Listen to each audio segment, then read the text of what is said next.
celebrate on that. And you would like him, I'm sure. Sadhu? Oh no, thank you. I have enough of these so-called sadhus. What do you mean by that? I thought you had great interest in religious matters.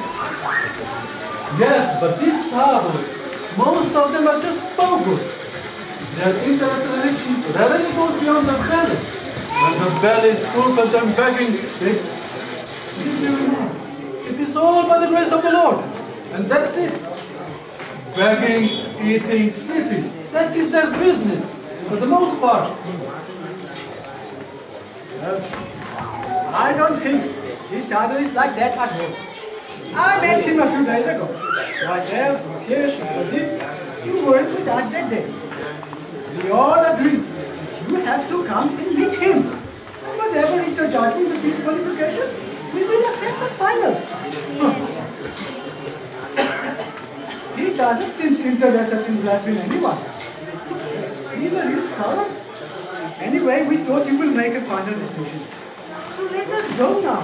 He's only staying a short time. Then he returns to Miami. So better we take opportunity now. I tell you, Naji, I saw so many so-called sadhus visiting my father's house as a child. Although I was just a boy, I felt somehow these were not real sadhus. Such a disappointing lot. Although I was just a boy, my father was such a gentleman, always inviting them for meals. Practically 3 or 4 guests per day.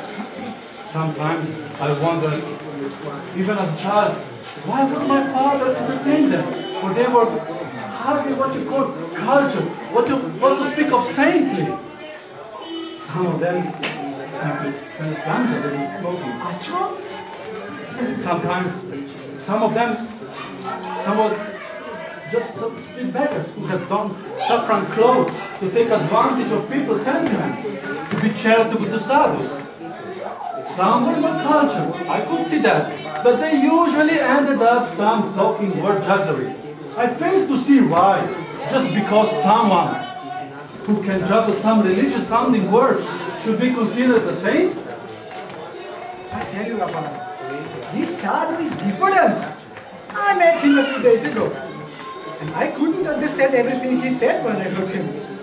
But somehow I had a feeling he knows what he's talking about. At least he sounded convinced. But I'm also convinced. Our country needs independence. Independence first, then we can talk about religion. Until we gain independence, everything, including religion, will be tainted with made in England character. Just look at Brahma Samaj, a mishmash of Christianity and what the Christians are having us call Hinduism. And you have a point there. But Rabbi, please, do one thing. Just come with me now and listen to this sadhu what he has to say. Then you challenge him with these points. Then we will see what he said. Who knows? Maybe you can get him to come around to join the Swaraj movement. Anyway, what's to lose? Look, the Gaudiya Mass Center is just down there. So let's go. Let's go. You insist on dragging me there. So what can I do?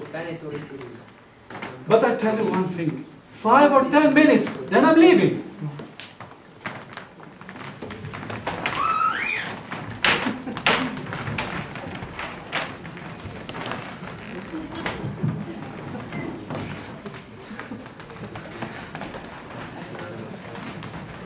You're an educated young man. Why don't you preach the message of Lord Chaitanya throughout the whole world? He is not what I expected.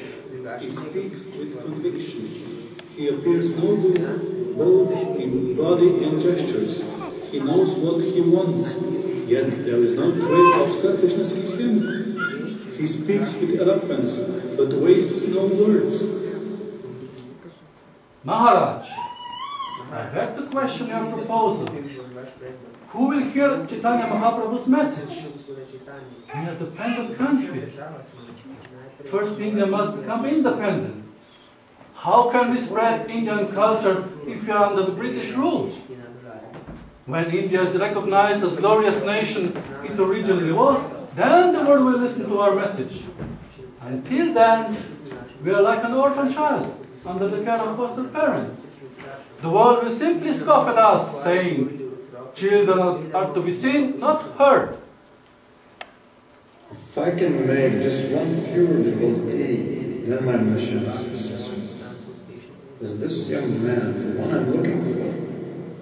Krishna's plan is revealed in wonderful ways. What is this so-called independence? Who is independent?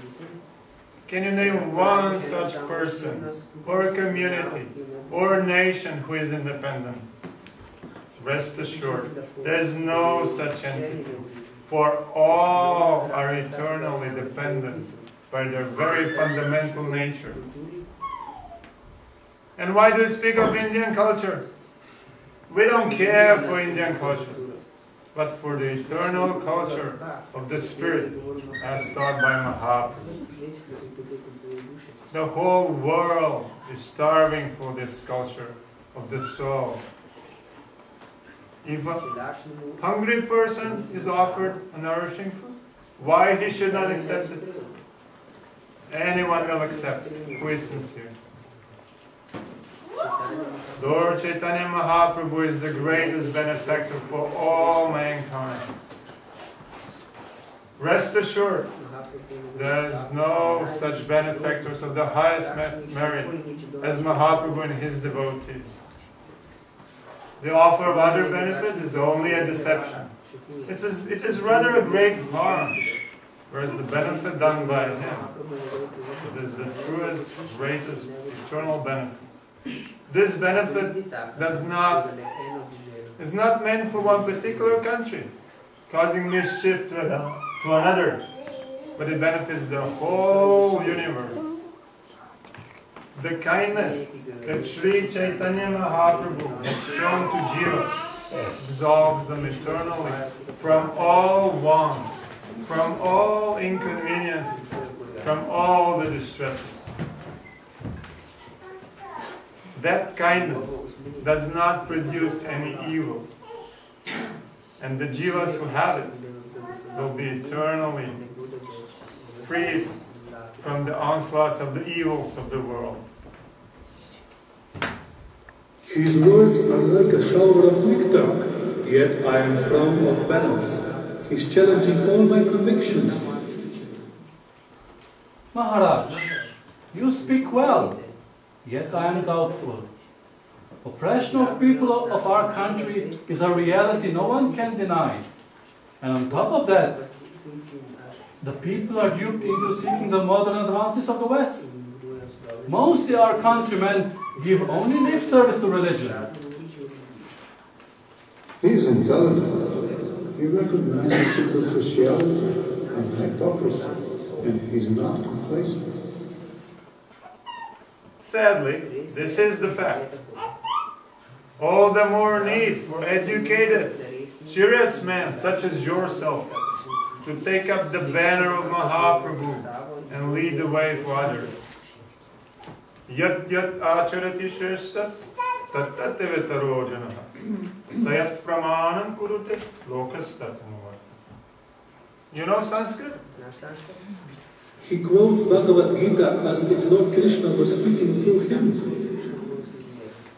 I had a little training. It is from Bhagavad Gita, as I remember. He has the proper training. Why he should waste it? So, these are Krishna's words. They apply today as much as they did when Krishna spoke them 5,000 years ago. If our own Indian leaders would listen to the timeless message of Lord Krishna, they would find the means of solving all problems. But what do they do instead? They simply use Krishna's teachings for their own ends, in the name of false causes. So, your idea is to follow these so-called leaders. Then, what will happen? You will simply be cheated. That's all. Simply cheated. You will waste your time with thisism, thatism, using impressive words, but helping no one. Indeed, here is a true sadhu, one who cuts through illusion. His words are sharp like a knife, yet I feel joy rather than pain. All that I ever learned from Father, this holy man is reaffirming with redoubled strength, with a thousandfold strength. But where does this put me? Brother, you should become leader, a true leader, simply by following the instructions of Lord Krishna, as presented by our Mahaprabhu, who is none other than Lord Shri Krishna, appearing as his glorious devotee. Become a leader of souls back to Godhead, simply by delivering this timeless message. In this way, those to whom you speak, and you yourself, will benefit immeasurably. These, my followers, are all sincere souls. But who of them will be able to bring the message of Lord Chaitanya beyond the borders of Bengal? What to speak to the rest of the world? Prithivityache jota nagara digra sarvatra prachar morana. That is the Lord's prediction. That's his prediction. Hare Nama, Hare Nama, Hare Nama eva kevalam. I have always been the leader amongst my friends, but the leader of souls back to Godhead, I am amongst beggars. Maharaj, I admit frankly, your words have touched me. Please allow us to take a lead, to sort out my thoughts. Allow us now to take a lead. I'm sure we shall meet again. By Shri Krishna's grace.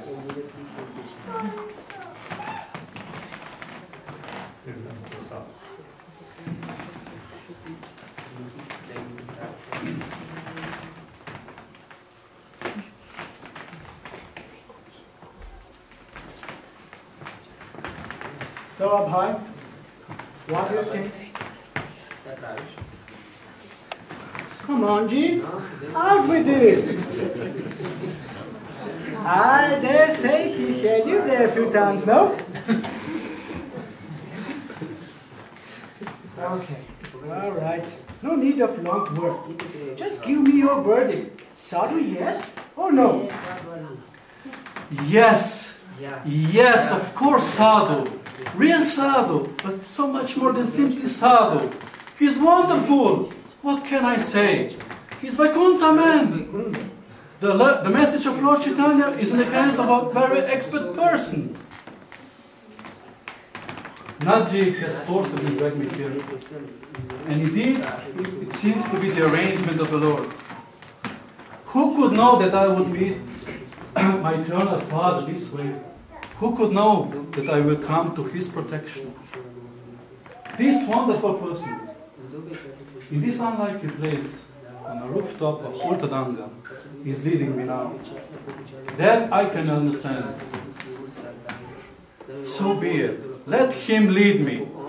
If this be Krishna's desire, so be it. In the hands of an expert person.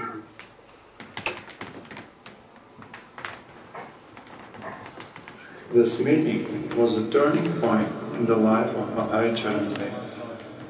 The instruction of Šrila Prabhupada Saraswati Thakur to preach the message of Chaitanya Mahaprabhu all over the world stayed in his heart, but as a household, he was not able to act upon it immediately. This historical meeting happened in Calcutta in 1922. Abhay was initiated by Srila Saraswati Thakur in Allahabad in 1932 and given the name Abhay Charanada Vandana. He met his Guru Maharaj personally again at Radhakund in 1935, where Maharaj impressed upon him the importance of printing Vaishnava literature. A few months prior to his departure, in 1936, Srila Bhaktisiddhanta Saraswati wrote a last letter to Abhay Charanadavi, again reiterating his order that he should preach in English language. Abhay started publishing his Back to Godhead magazine in 1944. He renounced family life in 1954 and went to stay in Vrindavan.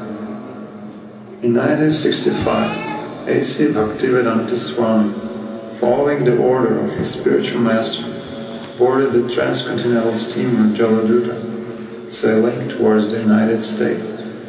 The rest is history.